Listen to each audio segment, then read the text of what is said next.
Hey guys, welcome back to another episode of the Crimson Crossover Podcast presented by the Field of 68 and J&J Apparel. I'm your host, Christian Sykes, joined as always by Charles Branch. Unfortunately, Joey had some work that he had to go and attend to, so he's not able to join us this week. But how you doing today, Charles?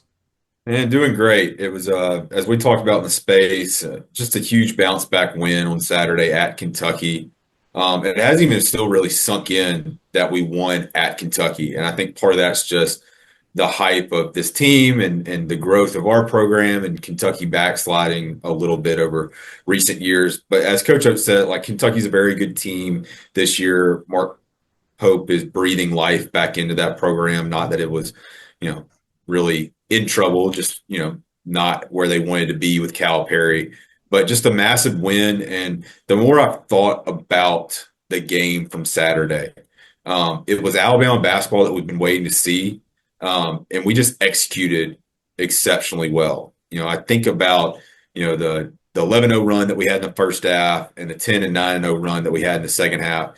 And that's just something we have not really seen from this Alabama team because we haven't been consistent enough hitting, threes or, just having possessions with back-to-back scores.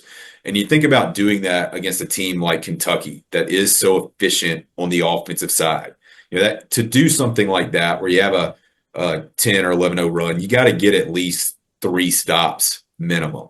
Um, so I thought that was really big just for this team. You think about, other teams that you'll see in the future that won't have as an efficient offense of Kentucky and, hopefully being able to do that more if you can continue to hit shots. But one other thing that we didn't talk about in the space, just as far as execution, we had a couple baseline out of bounds in the second half that just now kind of coming. We were having some trouble getting the ball in. And then it was around the time, I think it was 56-58 Kentucky at that point, where Grant was on the block, pops back to the elbow, free throw line, elbow, catches it. We set a pick right there in the middle. That's when he went behind his back, got fouled, and hit two free throws. And then later on, and when I say later on, just a few minutes, we run the same action on the opposite side with Diabate. He keeps it at the elbow, set the pick. He comes off and gets the clean dunk. That's just the type of execution that we did not see, obviously, against Ole Miss. That we were on point Saturday, and obviously that led to getting the 102 points as well. But just to put a bow, I guess, on last Saturday's win, just huge from a momentum standpoint and just kind of, maybe helping everybody get through that unexpected Ole Miss loss from Tuesday night of last week. Yeah, and one big thing when I go back and kind of revisit the game, the Alabama Twitter account always posts like a compilation, like a 4-minute video of just highlights from the game.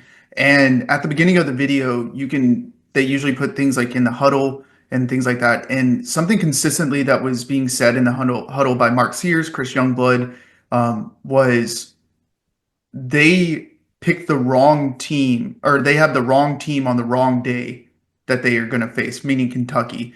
And another thing was Chris Youngblood said, look, he said something about the loss on Tuesday being embarrassing and bouncing back. Mark Sears was like, we don't lose two games in a row. Like you can, with those kind of dialogues in the huddle and that type of mentality, that translated onto the court on Saturday, where guys were going to do whatever it takes to win that game because they thought that the game on Tuesday was embarrassing. They don't want to lose two games in a row, and they want to go out and prove that they're one of the best teams in the country. And I think that they did prove that. But it's just interesting that the type of stuff that Alabama fans are talking about, where we're like, oh well, the Tuesday loss was so embarrassing, the effort wasn't there and all of that. Like the team's feeling that too, and they're vocalizing that, and then they're going and trying to prove a point.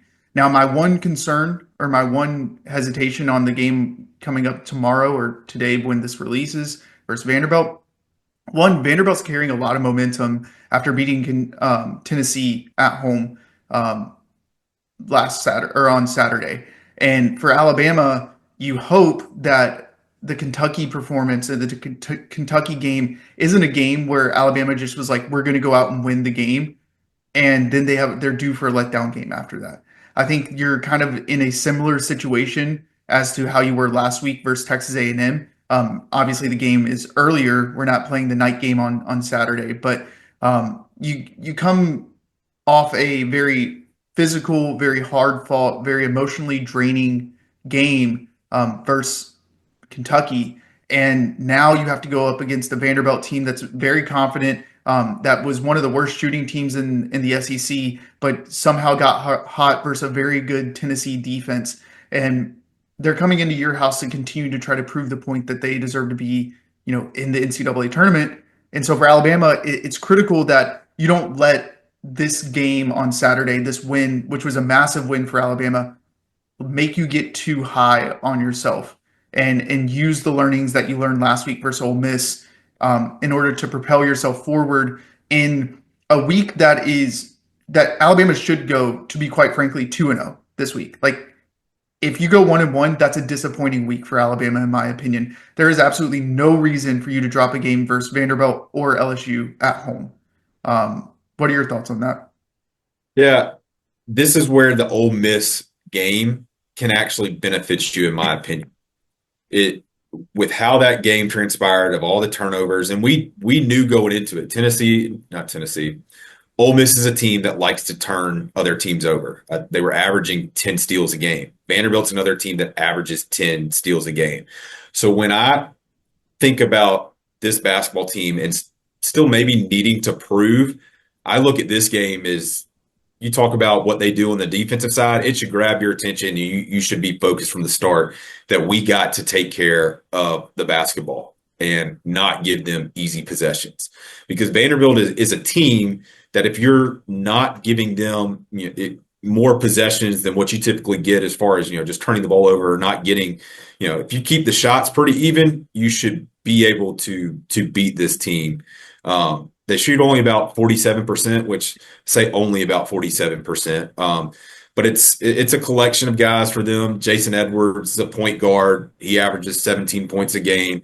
AJ Hoggard is a transfer from Michigan State. He's also a point guard. He averages 11 points a game. Devin McLaughlin, another point guard. He averages 10 points a game. Tyler Nickel, another point guard. He averages 10 a game as well, too. It is a team full of point guards, and I'm not just saying that. It's because that's what their official roster on the Vanderbilt website says. It's a team of 17, 18 point guards, but it's also a team that's pretty, I would say, relatively deep as far as their bench.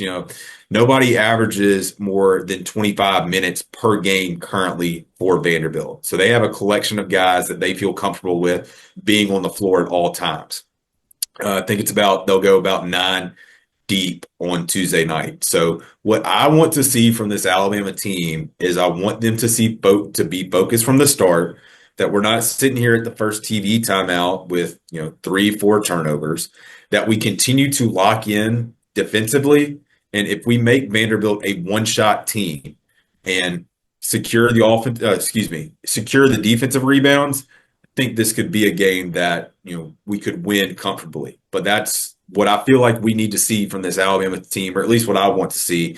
Take care of the ball, continue to play good defense, rebound the ball, and continue the same type of offense success that you had at Kentucky.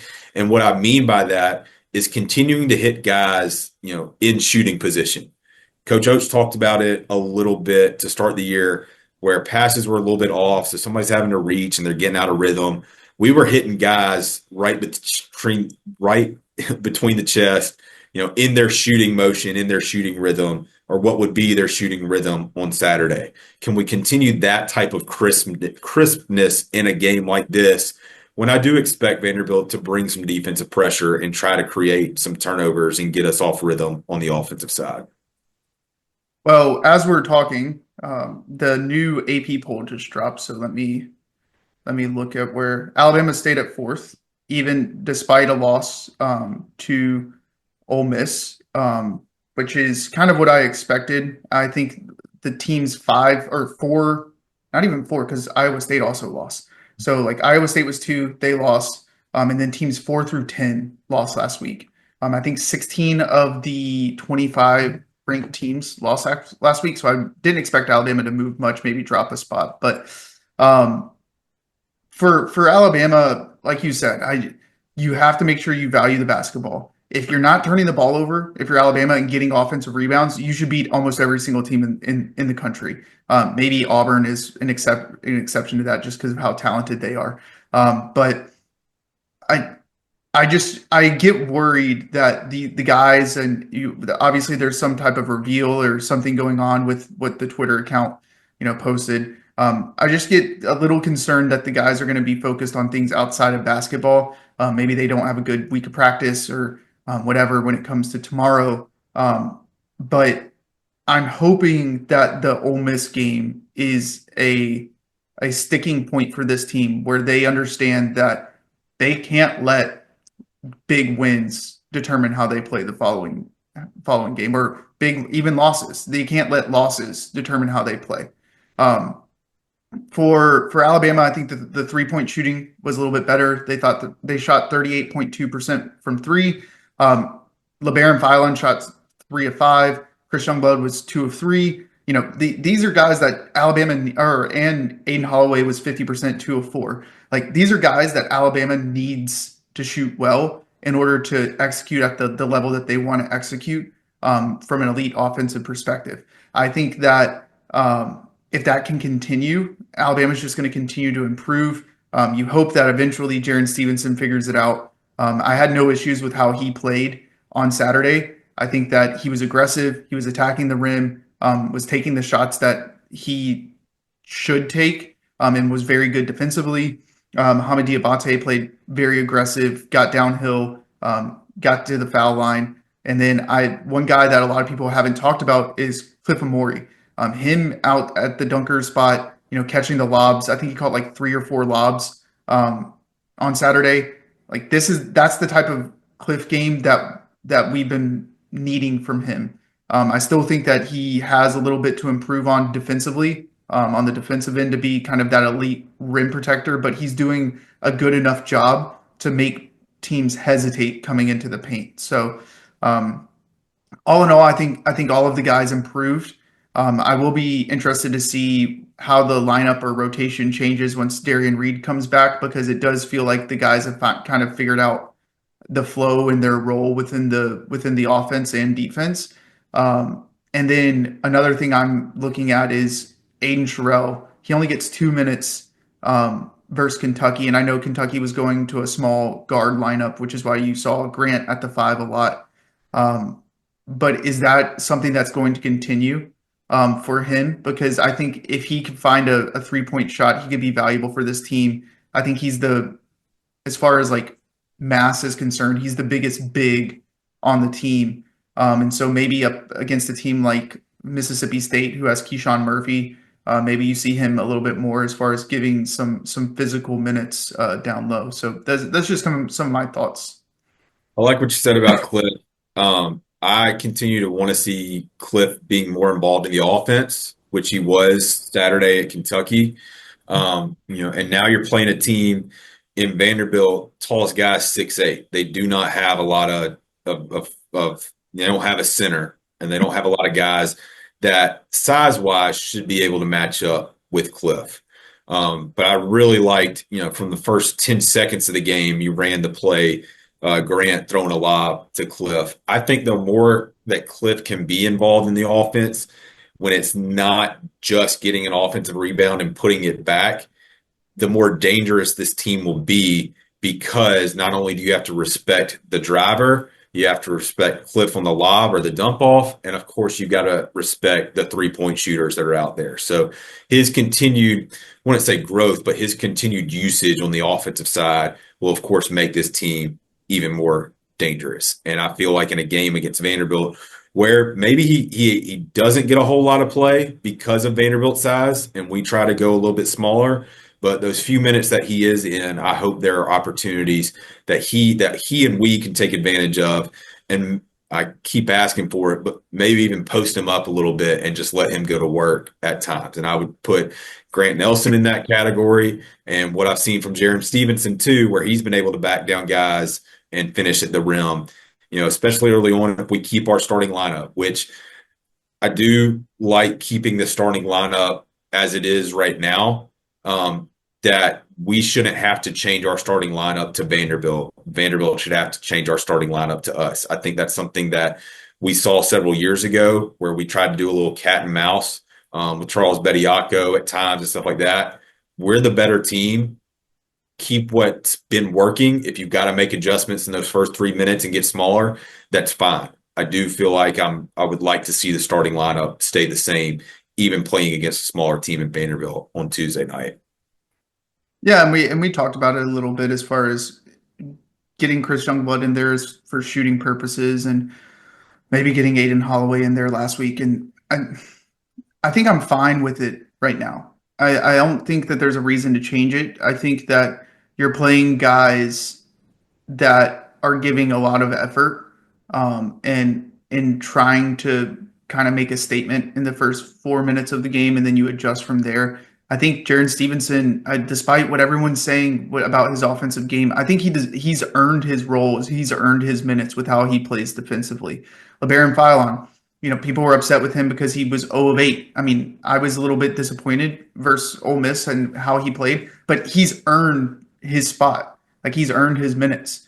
Um, but I don't think that you mess up the flow of how the team's been working. I think some guys are kind of getting into the roles that they play, and it's not like oh, Chris Youngblood, you're coming off the bench, you're co-AC AAC Player of the Year coming off the bench for Alabama. Like you're obviously not that good. That's not the case because Chris Youngblood versus Ole Miss played 35 minutes, but he didn't start, but he played 35 minutes in the game. So it's not like these guys are whether or not you start determines how many minutes you're getting. It's just who the staff feels like starts the games the best and gives Alabama the best chance in the first 4 minutes to come out hot. So, not super upset with that. I do have a little trivia question for you. Okay. The AP poll just came out, right? Literally as we're recording. How many teams are on Alabama's schedule that are in the top 25? 15. Maybe 15 games because obviously repeating, but it's Yeah. 12. Okay. Alabama within the top, I'll just scroll, within the top 17 has, so 17's Illinois, 16's Ole Miss, 15's Oregon, 14's Mississippi State, 13 is Texas A&M, then 12 is the Jayhawks, 11 is Purdue, 10 is Marquette, 9 is Kentucky, 7 is Houston, 6 is Tennessee, 5 is Florida, and then 1 is Auburn. And that doesn't include Creighton, who just beat Connecticut. North Carolina just lost to Stanford, but had been playing much better.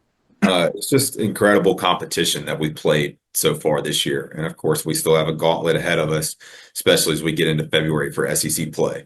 So, kind of bringing it back to this week, that's why a week like this is so crucial. And it's not to slight Vanderbilt or LSU, but it's two teams that are not top 25 teams. It's two teams that probably will finish in the bottom half of the SEC. So, taking care of business this week is very important, not just from a SEC race standpoint, but just from a, continuing to not play to your competition's level, but playing to an Alabama standard and what we expect this team to be. Yeah, and the next 6 games, right? You have Vanderbilt, you have LSU, you have Mississippi State. I think you play Missouri, no, Georgia. Georgia. And then you play Arkansas, you play in Texas. I think that's the next 6. That's the next 6, and between that the Georgia and Arkansas game, you will not have a midweek game, too. So that you'll get an extra day, or that's your week of rest, basically in between games as well of that 6-game stretch. But you look at the schedule, right? I think Vanderbilt's 3-2 in the league. I think LSU is what, like 1-5, I Well, believe. yeah, yep, Mississippi State's 3-2 in the league. Arkansas is 0-5 in the league. Texas is what, 1-4? 1-4. That's the bottom half of the SEC for the majority, outside of the Mississippi State, and technically Vanderbilt, right? Like that's the bottom half of the SEC. Alabama, you need to go at minimum 5-1 in that stretch, with maybe a loss to Mississippi State in the hump. Um, because this is your easy part of your schedule, right? After that, then you have the meat of your schedule, which you're going to Missouri, you're playing Auburn, you're playing Kentucky again, you play Tennessee. I think you play Tennessee again, you play Florida, you play Auburn again. Just like all of the back half of your schedule, the last 4 or 5 games are very difficult games, and I think like 3 of the 5 are on the road. And so this is winning time for Alabama. This is the time where you go out, you make a statement, and you come out of the first, what is it, first 10 games of the SEC at minimum 8-2, right? You're hoping for 9-1. And if you do, then you have a real shot at winning the league, because I think the league's probably going to ultimately, unless Auburn continues to just dominate team or not dominate teams, but get wins and figure out how to win games. 13-5, I think, wins this league this year. And if you're coming out 9-1, you only need 4 more wins in your last 6 games to you can drop a couple games on the road. And so I think for Alabama, I think it's crucial that in this next stretch, and specifically this week, you go 2-0 and you come out of the next 6 games at least 5-1. I think that, and while we want to be competing for the SEC regular season championship and getting a double bye in the SEC tournament means you're competing for that as well. I think that's really important for this team too, when you have aspirations for a deep run in March, is that you are able to have your first game on Friday in Nashville and not have to play Thursday, Friday, Saturday, Sunday to win an SEC tournament championship. So while the goal is, to compete for the SEC regular season championship, getting a double bye is not should not be considered a disappointment as far as the SEC regular season for this team, in my opinion. And that again just kind of speaks to how good this conference is and how good some of the top teams are, um, and what we expect. Could be a team that wins it at 13-5, 14-4, or something like that. And you're also seeing some kind of separation between the top teams. I think Ole Miss is kind of a surprise team as far as being at the top, but Auburn's undefeated in conference play. Ole Miss is 4-1. Alabama's 4-1. And then you have a lot of teams at that 3-2, 2-3 kind of area. If Alabama beats Vanderbilt, they go down to 3-3. Alabama moves to 5-1, right? If a couple of other teams lose, then you have a real opportunity for Alabama to kind of do what Auburn's doing and separating themselves and allowing for margins for error. I think the Ole Miss game kind of limits that margin, but for Alabama going 2-0 this week, getting to what is it, 6-1 in the SEC, then now you're looking at that Mississippi State game where that's kind of a steal game is what I'd call it. Like if you go and beat Mississippi State on the road in the hump, like you're stealing one, similar to how you stole one versus Kentucky and you stole one versus A&M. Those are games you're not expected to win currently. But I think Mississippi State's a very beatable team next week when we come in. But first, you got to take care of business at home versus Vanderbilt and LSU. Anything else I'm missing? Just to talk about the LSU game quickly. Look, they're led by Cam Carter and Jordan Sears. Jordan Sears is a transfer from Tennessee Martin. He hasn't really lived up, I think, to what his potential is or what they maybe thought they were getting from him.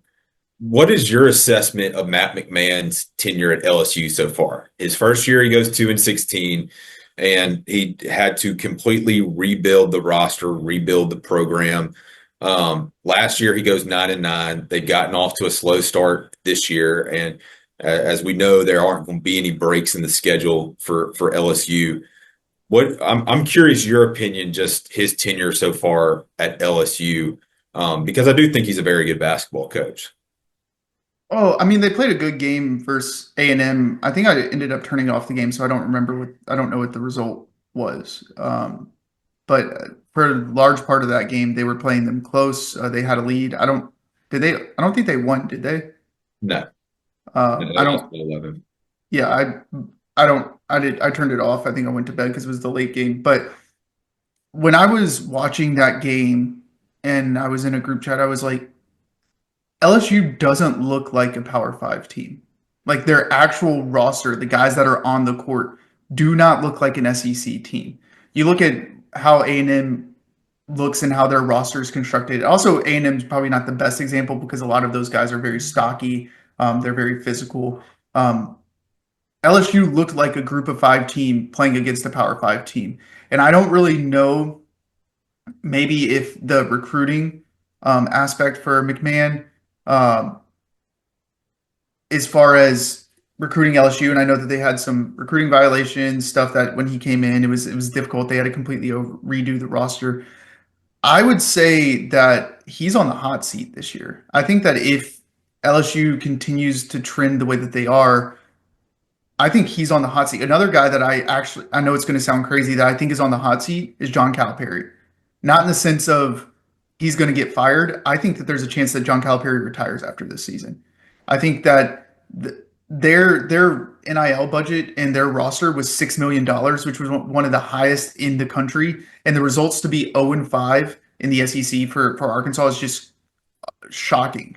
And I think it shows that for Calipari, he's kind of lost, not maybe not lost, but he's kind of not up to times and up to speed with this NIL era. And so I could see him retiring. But as far as LSU, I think if they continue the way that they are, that I think LSU will be looking for a new coach at the end of the season. And it will be interesting to see maybe some what the coaching carousel kind of looks like because last year I think we only had two SEC or three SEC jobs open up with Vanderbilt, Arkansas, and Kentucky. Maybe if LSU and Arkansas open up again, what is that going to look like? Because I think that those are probably the only two jobs, barring like Chris Beard leaving to go to somewhere else. At Ole Miss. I'm gonna say Those are the only Rodney. two. Yeah, I'd say Rodney Terry and Rodney Terry, yeah, this. If they don't finish strong, that could be a potential opening. But and Porter yeah, Moser at Oklahoma. yeah, it's a possibility. When I think about this game against LSU on Saturday, LSU is a team that does turn the ball over a lot. They average almost 14 turnovers a game. They're averaging 7 steals a game. So this is, we don't typically win the turnover battle and we make up for it with rebounds. This is a game where I'd like to see us win the turnover battle and win the rebounding battle as well too. We have taken it to LSU since McMahon's gotten there in all 4 games. This will be the one time we play them this year, which is also kind of unique, of course, with SEC expansion and all that. But the theme for both of these games this week is just to continue to have the mental toughness, the maturity, and approaching these games the right way and not playing to your competition, but playing to the Alabama standard. That's how I would wrap up this week, is what I would like to see from this team. And I think what a lot of fans would like to see from this team and what would be considered a success this week. 2-0 is definitely a success, but playing to a standard too. Now, and I'm not going to say that standard is that you got to beat both these teams by 15, 20 points, but there is a certain way that you feel like you would like to see Alabama play this week, and hopefully they can achieve it in both these games. Absolutely, and I think that these are proving games for Alabama that Ole Miss loss was a turning point for the season. You want to see that they come out with effort. You want to see that they come out with the same intensity that they had versus Kentucky. I know the Tuesday night is it a 6 o'clock game? It's 6 o'clock, and we're not used to cold weather down here. I know you're a little bit more used to it in the Charlotte area. So I would classify this to, not that they're going to release a lot more tickets to students, but this is a student game too, where the crowd that you had for the Ole Miss game, you need the students to pack it out again. And as many people that live close to Tuscaloosa try to be there. I do think we've missed the threat of snow, but I'm not a James fan. Um, but having a great environment, especially coming off the win against Kentucky, and continue to show your support behind this team, I think could have a huge impact on the game in Tuesday night. And I think too, with what you talked about as far as Vanderbilt coming off the win against Tennessee, if we approach this game the right way and kind of hit them in the mouth in that first 5 or 10 minutes, this could be similar to some of those games that we saw 3 years ago where it's basically over by halftime. Go ahead, get them off balance, get them off that high of beating Tennessee on Saturday, and put this one away early and don't let them back in the game.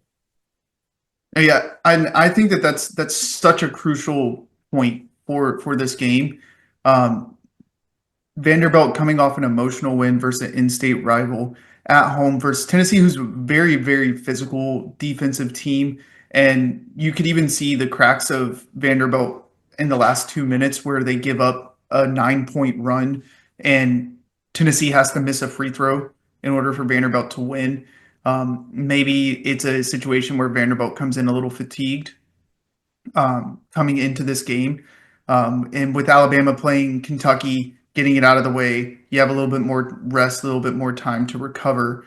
Obviously, you have to do the traveling where Vanderbilt didn't have to travel because they were at home. But for the crowd, it's important to not let the Ole Miss game last week dictate whether or not you go to the game, right? And I don't think that's going to be the case because Alabama did beat Kentucky. I think that puts a lot more juice into the fan base as far as wanting to see this team. Which, regardless if we would have lost to Kentucky or not, I still think that you should go to every game that you can possibly go to. I know sometimes six o'clock games on a Tuesday night, especially after Martin Luther King Day, where a lot of people are off today, it's difficult because of work and things pile up and the traffic's difficult, the parking's difficult because of the construction. But it's important to for these guys to show that the passion and the energy and the enthusiasm for this team are still there.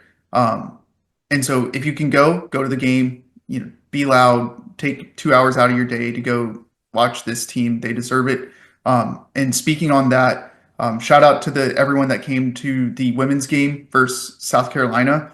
That game was, I know it was a 16-point loss, but it was a single digit game late in the fourth quarter. I was at my family's house and I was sitting there watching it on my phone, just because I was intrigued at how the team matched up. Because obviously the Texas game that they played, they got blown out, but I think they played South Carolina extremely well. So I'm not sure what their schedule is this week. I think they played yesterday and won pretty. Yeah, blew out Arkansas yesterday. And you think about doing all this too without Sarah Ashley Barker. Getting her back for this team would be huge. They their next game, I believe, will be at home. I'm about to have it pulled up. My apologies. Next game, their next game is home against Vanderbilt, but this is when they have their week off, so they will not be playing until Sunday, um, the 26th. I'm assuming Vanderbilt will have a midweek game. Kind of unique spot for just both Vanderbilt men's and women's programs, both having 1 point wins at home over Tennessee in the same weekend. But this will be a pretty big game for the women's team. Vanderbilt on the women's side has a pretty good team. They're not ranked, but they will be battling for an NCAA tournament berth as well. So a great opportunity to go out and support the Alabama women's team too, as they continue to, as I always say, do some pretty historic things relative to Alabama women's basketball, things that we haven't seen in the past 2, 3 decades. Yeah, and my point with the South Carolina thing was, the women deserve the same type of crowd that they got versus South Carolina. I know South Carolina was ranked the number 2 team in the country. They had only lost once, and it kind of brings obviously a little bit more juice to the game if you're an Alabama fan because you want to see, this elite South Carolina team. But the women's team, despite losing to Texas and South Carolina, who are two of the top 5 teams in the country, like there's outside of that, they're playing extremely well, beating ranked teams, um, and they're ranked. Like they deserve the same type of crowds. I know, obvious, ultimately, like they're not going to get the same type of crowds. That's just the nature of the beast. But if you can go on Sunday, watch the women play, watch them continue to try to compete for a double bye in the SEC.